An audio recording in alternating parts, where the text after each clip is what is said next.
Everybody, welcome into Going Public. I am Harry McCullough. This week we'll be talking about the Houma-Terrebonne Airport and all the good things that are happening out there.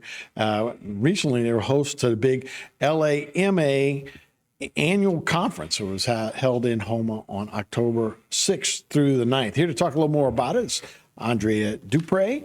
She is the Director of Business Development. Is that right? And Aaron Terrio is aviation business, advanced air mobility, and unmanned Air Force aircraft systems. There you go, aircraft systems. You're a specialist in that too. That's things you guys have done as well. We've talked a lot about the airport on a lot of different topics, and there's so much going on out there. I know the drone system. We're working to have unmanned drones that'll go back and forth through the Gulf. We'll be seeing all that. We're going to be an innovator in the Gulf as far as things that is concerned. But to host a conference like the LAMA annual conference, where you had almost 200 people, I guess. Yes, that's a real good get for this area, to get people to come down here, touch and feel the airport, and things that are going on out there. So tell me a little bit. Let's talk about the conference. And I think you said you consider it a success, right? Yes, sir. We held the Louisiana Airport Managers and Associates Conference here in Houma. And so what that brought was airport managers, directors, operations people, consultants, the FAA, as well as our Louisiana State Department of Transportation Aviation Division. So of those people, there were approximately 158 attendees, and we had 22 exhibitors at the conference. Which is great, right? Those exhibitors are big too, right? They recognize you're here as well. The exhibitors felt anything from hangar builders to FBOs to airport consultants and things like that, lighting, anything you can imagine that you need in an airport was represented. Yeah. So you guys had a local flair as well. So Aaron, you're from here. You graduated up in Ruston, right? Yes, sir. We brought you back home. Yes, sir. My degree is a bachelor's of science from Louisiana Tech in aviation management. And because of the airport, I was able to be a part of this and be able to kind of experience that local flair. We had some gift baskets from TARC, and we got a bunch of different things. So D-South and Oil, they did some little gift baskets and things like that. And I think it was a huge success. I believe the estimated economy boost was about $100,000 that we put in over that weekend, just from our overall event, hotel fees, things of that sort, just from that conference. Yeah, it's great. And it's great to have a girl have an opportunity to come back home and work at this airport. People that are in that, we were just talking about that. It really hadn't always been that way, right? That a lot of people would finish in aviation. Louisiana Tech was the only program, might still be the only program, although I think Fletcher and a couple other places are starting to at least supplement that. But it's great to have a vessel for our young people to come back and work, right? Yep. Yes, it is. And, getting back on the conference, we wanted to, it was really cool because we got to introduce them to Ruga Rui King Cake from Canada's. We got to tell them about Terrebonne Arc and all of the things that they do locally to help our special needs community. We brought in pralines in their own little luggage box, for them to be able to enjoy from TARC and take home with them if they wanted to take home as well. Well, let's talk a little bit about some of the attendees. One of the biggest ones is Garrett Graves being here, right? So yes, sir. We see pictures there, and that's you was at the Marriott, so yeah, a good, nice facility to host it. But how important is it when you have Garrett? I know he's been a big supporter of this area. Right. Garrett Graves is on the transportation committee. So he has been very integral in being able to get dollars for our airport, as well as all across the state, and anything that he could help with. Even before he was a congressman, when he worked in Billy Tozan's office back in the day, we've been working with Garrett all those years. So more recently, he was able to help us get some funding to restore our west ramp. That concrete is over 40 years old. actually it's like 70 years old, I think, Yeah, at this World War point. II. Blimps Yeah. probably going World over. War II time, concrete, and at this point, with the aircrafts are getting heavier, and as they roll across those panels, the panels are rocking and things like that. So it's a very important infrastructure improvement that we need. So Garrett was able to help us get some funding to get that project started. Phase 1 for sure, and hopefully phase 2 as well. And then storage tanks are also a recent concern and things you got to do. So the airport went out for a grant for sustainable aviation fuel. And our first step in that, this is a project that we are working also with the Terrebonne Port to be involved in. But our part in that is to be a place where the fuel would be stored. So the first project is to do the architecture and engineering to install a 30,000 gallon tank for the storage of sustainable aviation fuel, biofuels for aircraft. Yeah. And when you talk about advanced air mobility, Aaron, and those kind of things, I guess when you're kind of redoing an airport, that's good to kind of, when advanced stuff are coming, it's good to start thinking ahead like that. Yeah, so you have to start with your infrastructure first. You have to think about your water. You need to think about your electricity, because as they start to move to electric, you can't bring that much electricity over the wire. You need either a peaker plant or something like that where it comes on in those peak hours. And with advanced air mobility, you have to look at everything, infrastructure, airspace. You have to renew your entire airport. Right. Yeah, so it's a good time to do that as we move to this next generation of things we're going to do. All right, we'll take a break. When we come back, we'll talk more about the airport right here on Bite Time. Today's social media segment is brought to you by Terrebonne General Health System. Your health is our legacy.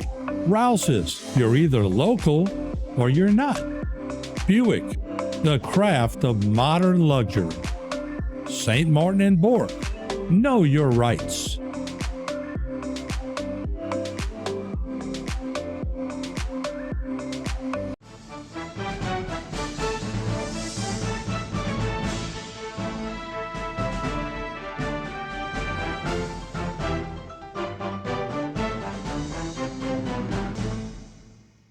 Hey everybody, welcome back to Going Public. Harry McCullough here. We're speaking with Andrea Dupre and Aaron Terrio.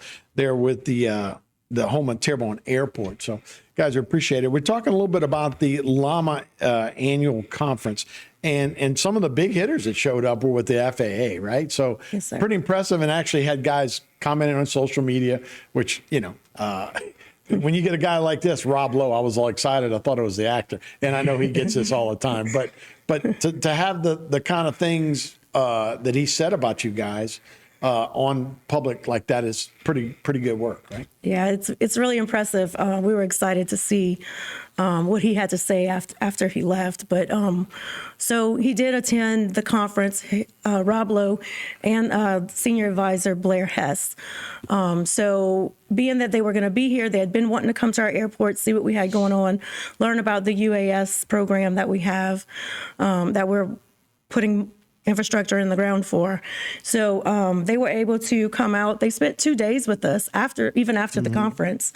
We spent a lot of time inside on the first day, a lot of presentations talking about the UGC, the new facilities that we're looking to build, how we plan to integrate that into the national airspace and our current complex airspace with helicopters and fixed wing and all the things that we currently have. So they were able to get a firsthand look of what occurs at our airport on a day-to-day basis. So they were really happy to be there. They had a lot of good things to say. We got a lot of good feedback. And, I know at the last Going Public that Josh and Carlton did with you, they discussed the language that was put into the reauthorization about a new test facility.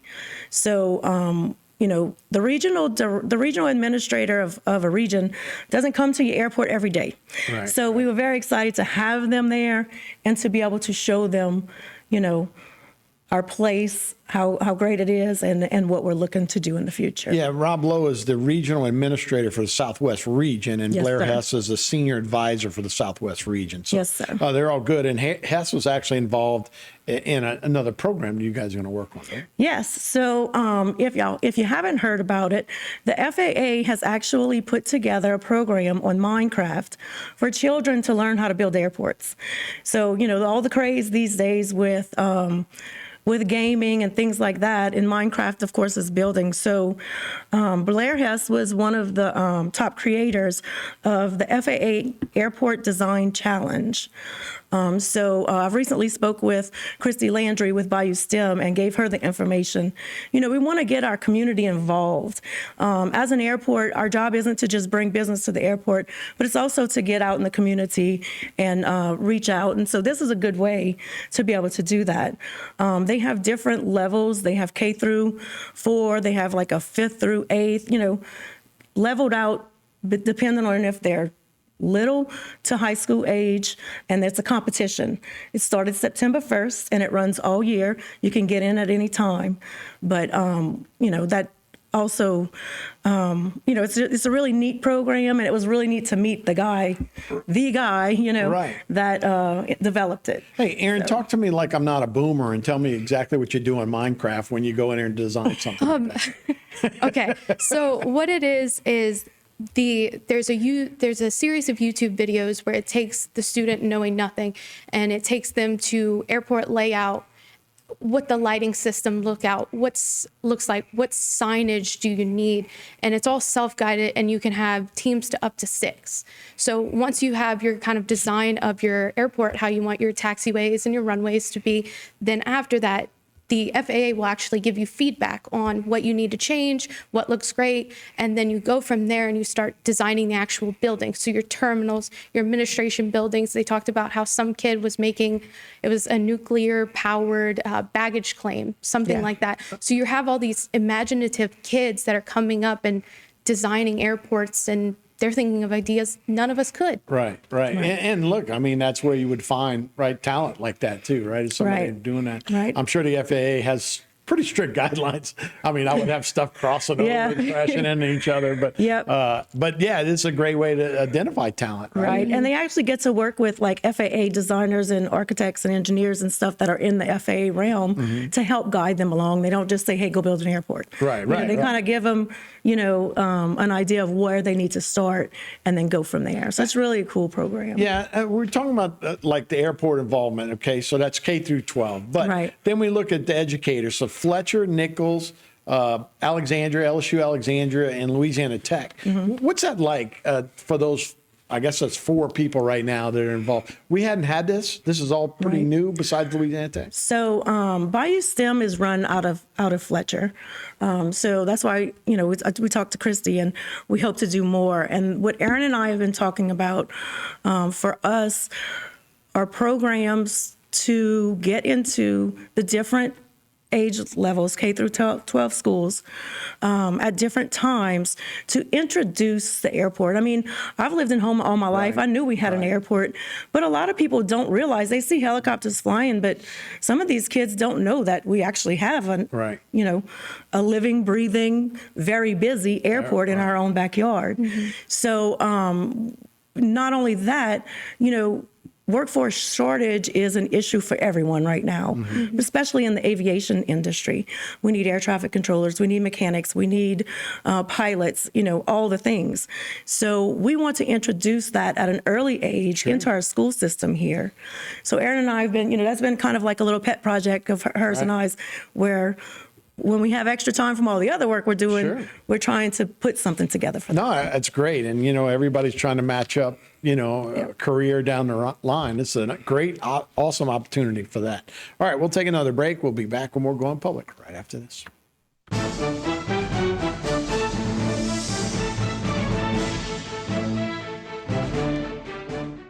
Today's social media segment is brought to you by South Louisiana Bank. It's better when we bank together. Waits and Downer, attorneys at law. Terrebonne Ford, built Ford tough.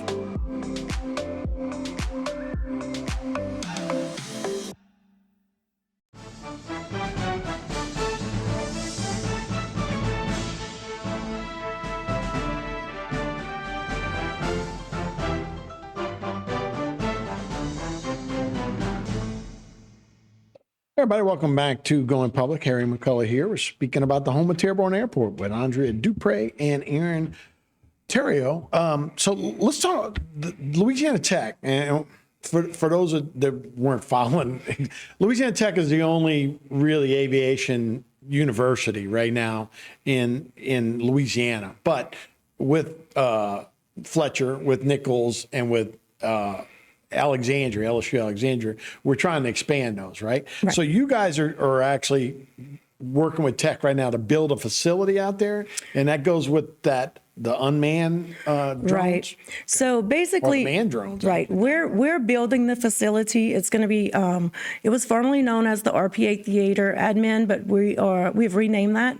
It is the Houma-Terrebonne Testing and Education Facility. And so what we're looking to do, that's going to be where the UGC will be housed, which is the unmanned, is the UAS Gulf of Mexico Center for Excellence. So we just finished design. We were given a line item from the state, thanks to Senator Mike Fazee. $9.3 million. We got $3 million line item from the state to do the architecture and engineering. We did architecture and engineering on 3 buildings. However, this is going to be the first building that we set out to try to build.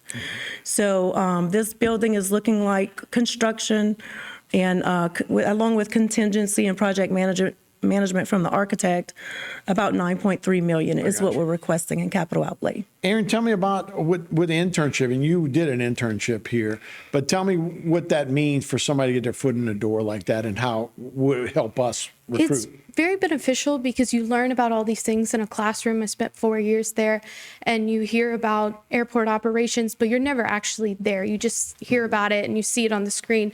But for my internship, it was just over about 3 months, and I was able to actually go out and do some airfield checks. I was able to go in my first air traffic tower, and to be able to see these things from the pages and actually live them and see what it's actually like in an ecosystem. Yeah, no, that's great. So, again, another great opportunity that we can provide to keep our children home, right? Aaron's a Vanderbilt girl, and glad to have her back here. Let's talk about the HTAC's capital outlay request. Right. And is that what that's what we're talking about, the design. Right.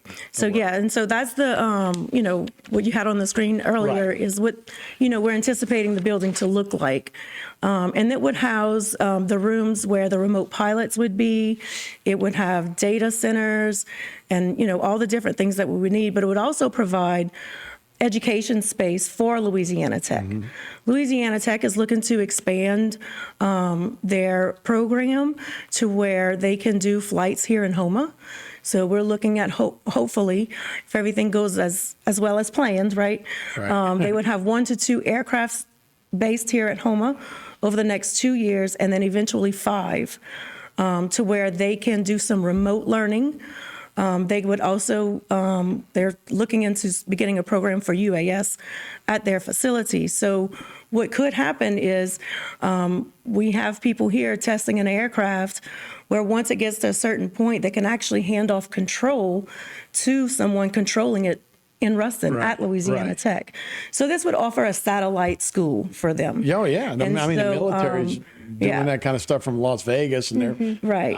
So we're not just trying to do this for Houma and for us, but we're trying to help Houma, our region, and our entire state to move forward in high tech. Okay, so we had some pictures too. The North Ramp Road, the small stub out on South Ramp, and the temporary hangar. I think you'd mentioned that earlier, but this is pictures of it. Yes, sir. So I believe in the former Going Publics, we talked about the project that was ongoing.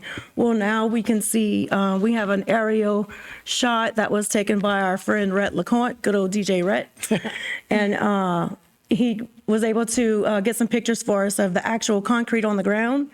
So it's ready to go. So if you look to the left, that smaller piece of concrete would be where our temporary hangar would go. And then the actual building that we're talking about here would go, if you look at all the way to the left side of the picture, that's where this facility would be located. Right. No, that, and like I say, now with remote working, remote everything. Like I said, they can do real time with satellites and all that stuff now, so Right. that could easily be accomplished. And then the last slide we had was a significant opportunity for Louisiana, and I think you just kind of mentioned that. But Right. tell me about the first mover's position in highly automated, large unmanned aircraft. So in the first mover position, really, what we're trying to do is bring high-tech jobs to the state of Louisiana. I was recently in a Rotary meeting where Treasurer John Fleming was in attendance. And when he was asked where we're lacking in the state of Louisiana, high-tech was his answer. So I kind of had to raise my hand and say, hey, we're working on that. Right, You know, so this is a play to help the entire state to create high-tech jobs and keep our kids from moving elsewhere for those jobs. Yeah, no, and I agree. You know, we all develop these kids, they go off to college Right. and then they come back home. It's like we do need to find a way to do it. But there's a lot of good stuff that's happening too. Right. And it might be just, you know, kind of we're used to saying, oh, we don't have any. Right. And we got plenty of tech out of the airport. Right. It's a great opportunity. And at the end of the day, if this program goes through and we get to do all the things that we want to do, it puts Louisiana on the map. And it also sets the stage for the rest of the nation of how to implement large UAS into the national airspace. Yeah, no, we'd be leading the way and leading the Gulf Coast with all that stuff. Yes, sir. I appreciate it. So, Aaron, Andrea, thank you guys so much for joining us. Thank you. All right, that's Going Public. I'm Harry McCullough. Thanks for watching. We'll see you next time.